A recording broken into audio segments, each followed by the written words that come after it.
say when life gives you lemons, make lemonade, which you and I often fail to do. But someone out there has done it again and again. Even a congenital deformity in his left ankle couldn't stop him from doing the impossible. This NIT graduate, and I'm sure you recognize him, works for the government of India. He does double duty for India. He's an IAS officer, but still makes the time to make the country proud on a global stage with his badminton skills. This IAS officer on your screens, ladies and gentlemen, is a Paralympic medalist. He has not won just one, but 2 silver medals at the Paralympics, first in Tokyo and now in Paris. Suhas's multitasking is a lesson for all of us. I'm being joined by Suhas Yathiraj on the show. Thank you very much, Suhas, for speaking to Mirror Now. Can I start by congratulating you first on winning a silver and, of course, being world #1 in para badminton?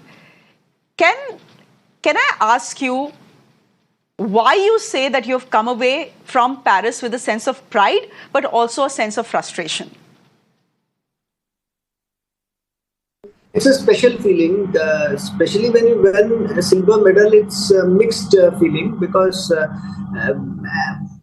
on one hand you have lost out on gold, but when you get the medal, when the feeling starts to sink in, and when you meet so many athletes who have not been able to win the medal, then you realize that silver is also quite an achievement. And they do it back to back in Tokyo and then in Paris, and then you see the tricolor going up after you win the medal during the medal ceremony. There are very few moments in life that you will cherish for the rest of your life, and those moments are very precious to me, and I'm extremely happy that I am able to add to the tally of medal, because in other tournaments, whenever you win, it's mostly an individual achievement, even though you represent the country. But here you are winning for the country. The country's medal tally goes up, and you are able to give such moments to fellow countrymen, which makes them happy and proud. I think this is the highest pinnacle achievement that any sports person can do in Olympics and Paralympics. So I'm extremely happy.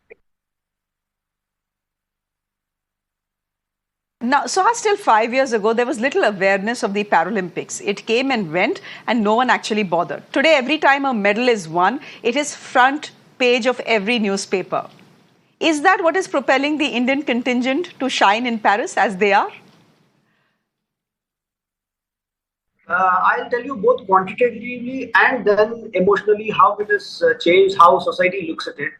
If you look at the performance of our athletes in Tokyo, we had won 19 medals, and now already we have crossed the tally of 24, and we are on our way to cross quarter century, and hopefully we should reach anywhere between 25 and 30, which is quite a significant improvement over last Olympics, Paralympics. So emotionally, and the way society receives us when we come back home or when we perform there, now society in general is able to relate more, and it is telecasted all around the world through social media, and the amount of views that the short videos, the social media videos are getting are crazy. Multi-million people are watching the matches, the highlights, and society has accepted para sports as mainstream sports over the last few years. I think Tokyo was sort of watershed moment for para sports in general, because performance, medal tally also drastically improved, and people also could relate to it, and now they are celebrated as much, if not more sometimes, just like our Olympians. So it's a good moment to be in. It's a proud moment for all of us. Can I ask you a quick question that you're probably sick of answering by now? You're a full-time IAS officer. You're a full-time athlete. How do you manage? God knows managing one job, working 10 or 12 hours is tough enough, and you are on double duty. Shreya, what I would say is one should try to choose the path wherein the journey becomes a pursuit of happiness. That is, I chose the path of civil services after being a computer engineer in quite a good multinational company, because I thought being an IAS officer, being a civil servant, as you said, working hours of 10 or 12 hours, that would give me happiness. And similarly, badminton, I play badminton for the love of the game, not for, it's all winning medals, the accolades that come with it. That's all good. But why do you play? Primarily, it gives you happiness. If you choose something that makes you happy, then you will automatically find time and energy to do it. And if I ask you, Shreya, why do you do journalism? Your answer would be you love doing it. So if you love doing it, probably the time that you're spending right now, you would not feel painful, or you just enjoy the process. So I think if you learn to enjoy the process, the probability of being successful in that pursuit becomes that much higher. And yes, rest, I would also thank destiny. When I picked badminton as a sport, or when I entered in professional circuit, I never thought I am going to play in Paralympics or win in so many tournaments and win Arjuna Award, all that.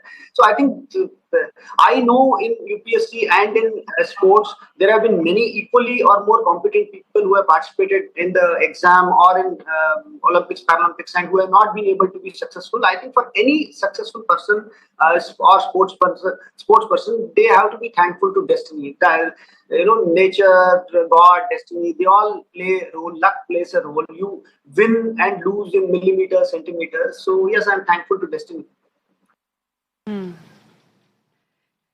Can I finally ask you a personal question? How does one overcome a handicap and fly as high as you are right now? Yes, I was born with, as you said, congenital deformity in right lower limb. Growing up, I think like many youngsters, you have sort of inferiority complex, or you don't have anything to show to. So society is tough, and as the famous movie dialogue in Rocky, as he says, life will hit you hard. It does not matter how many times you fall; it matters how many times you get up. That's how such is life. In growing up, there have been moments when I was denied admission to an English medium school because I used to study in a Kannada medium school in my early days. But see where the journey of life has brought me. I'm talking to an English anchor in English language.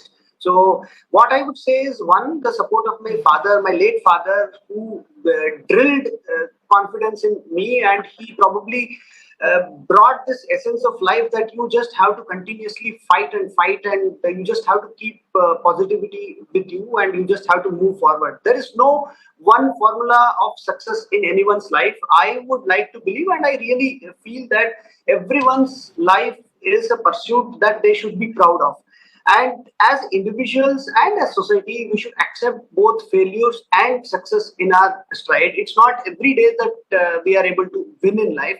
If we move ahead with positivity, because if you look at, say, you look at a person and you can find good things in him and equally not so good things in him. Similarly, when life presents you with different circumstances, you can always find positives and negatives. What I would say is that you just find positive things in what life presents to you, and just keep moving forward. Somewhere the destiny will take care of itself.